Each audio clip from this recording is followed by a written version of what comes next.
All the highways are blocked from here. There's fires everywhere. Like,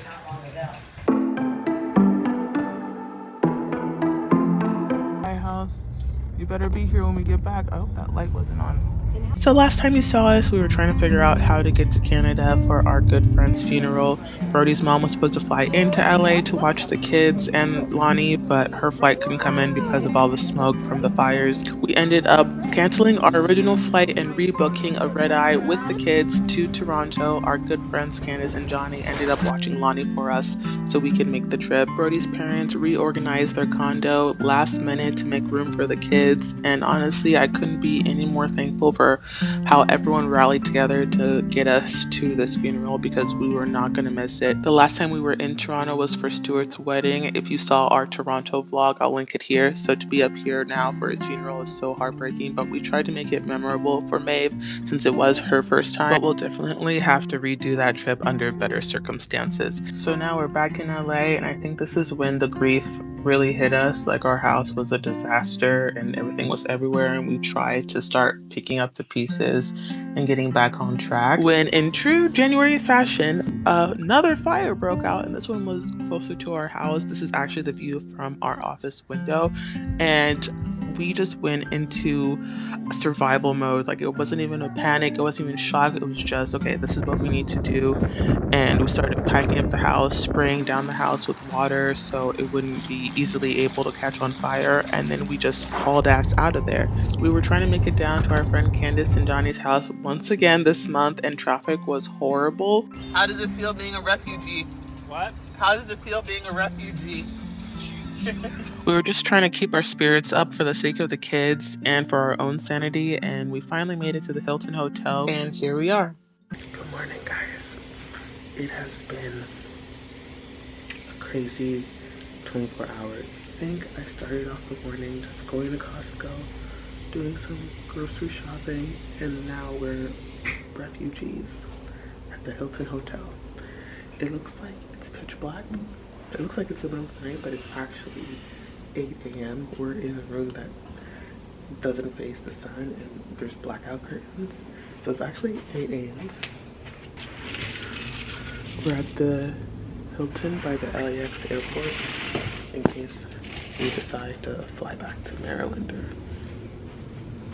leave this place, depending on what happens with the evacuation notices. The kids are still sleeping. Declan fell off the bed again. It's like every time we go to the hotel, he has to fall off the bed, just like in Mexico. Poor thing. The kids are asleep. Birdie's in the shower. Yesterday I was at Costco, and driving back home, I saw this plume of smoke, and I was in the direction of where I was going home. And by the time I got to Declan's school, the smoke was like all over the place. So I called Brody and I was like, what do you see from our house? He was none the wiser. He was working. He opens the window and he's like, what the hell? So we get home, we start packing things up, because at this point we're not in an evacuation warning area. We're like just before the warning area. So it's like, okay, like this is good. So we're just packing to be cautious. So like we're just sitting there, the kids eat lunch, I put Meg down for a nap, and then we get an alert on our phone saying that we're now in evacuation warning zone. And the mandated evacuation zone is 3 houses down from us. So I'm just like, what's the difference between those homes 3 doors down in our house? So we look outside, and basically our neighbors, like, all the garages go up. People are starting to put things in their cars. We're like, okay, like we need to leave when they're leaving, because clearly they might know something we don't. So we spray the house down with water, like, and every little bit helps.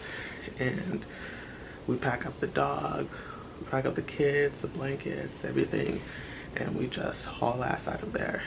And the traffic is literally insane coming down here, but we make it to my good friend Candace and Johnny's house, and the kids are just chilling, playing, and they're none the wiser. Baby, say hi to the people. How are you feeling after this adventure? Feeling great. This month has literally been like the worst start of a new year I've ever experienced in my life. Like just bad news after bad news after bad news. Like the body isn't meant to feel this much like stress and tension constantly. Like we were finally getting to a place where we were starting to come down from like the rush of all the events that happened, like going to Toronto and the funeral and everything, and then all of a sudden it's just back to go go go. Luckily we were already like pretty much packed because we hadn't unpacked from the last trip, so that was good. But yeah, now we're just in the hotel. Brody's gonna go walk Lonnie, and then we're gonna get some food, and I think Brody's gonna try to work today. I don't know what we are gonna do, but me and the kids, but we'll figure it out. Also, can you stop downstairs by the car when you get back and get take out like 2 oatmeals or 3 oatmeals from the box? And how are you gonna make oatmeal? Or when we go down to eat. What? There's a restaurant downstairs. Okay.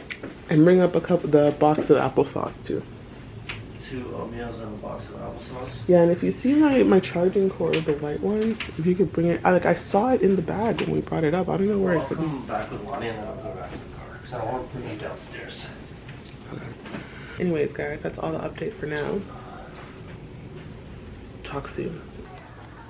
Good morning, Maeve. Are you trying to wake up your brother?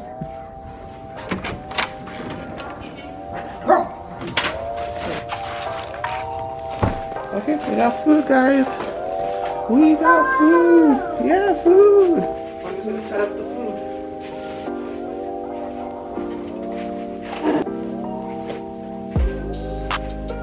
food. We just got breakfast and we made Declan like some makeshift oatmeal in the coffee cup. Hopefully he eats it. It's not in his usual bowl, so he might not, but maybe he'll be hungry enough to actually enjoy it. This is for Declan, buddy, not for you. Hey, Declan, here. Oatmeal. It's oatmeal. Declan.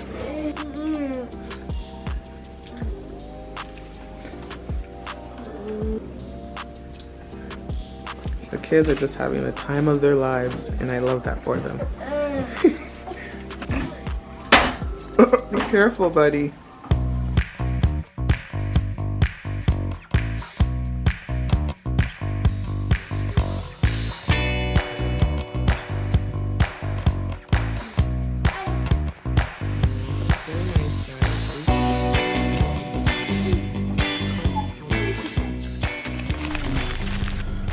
Home sweet home, home sweet home.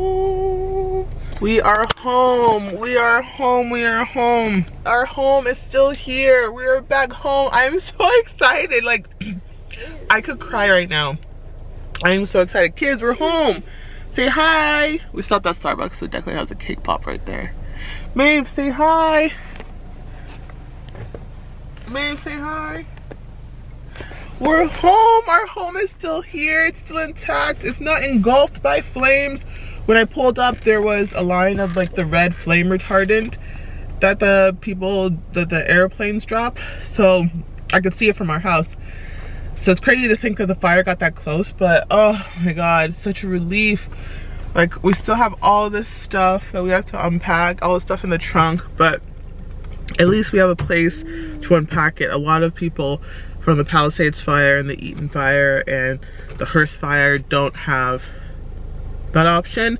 So I'm trying to still be grateful, but I feel like I'm finally coming down from the stress of the whole event, and I'm like, I could cry right now. Like, this month has truly been, it has truly been a horrible, horrible, horrible January. A horrible start to the year. I can't even.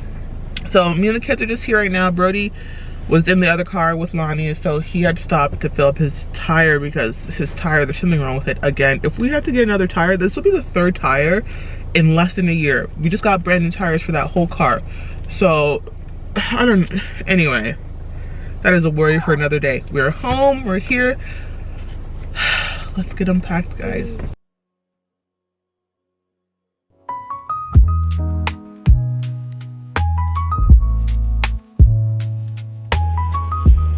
We're back inside. I made lunch for the kids. We're eating pizza and mangoes. Say hi. Pizza and mangoes. Lonnie, are you happy to be home? Yeah. Oh my goodness. So we have to unpack again. These are probably gonna be here. This just like restarted the timeline for having the suitcases here. These are gonna be here for another, I don't know, probably month because I am drained. Let's go get some more stuff out of the car.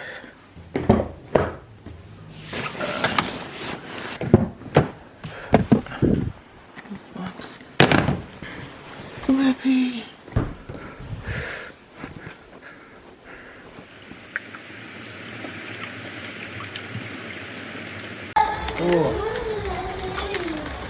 Oh, it's like raining rain. Come on.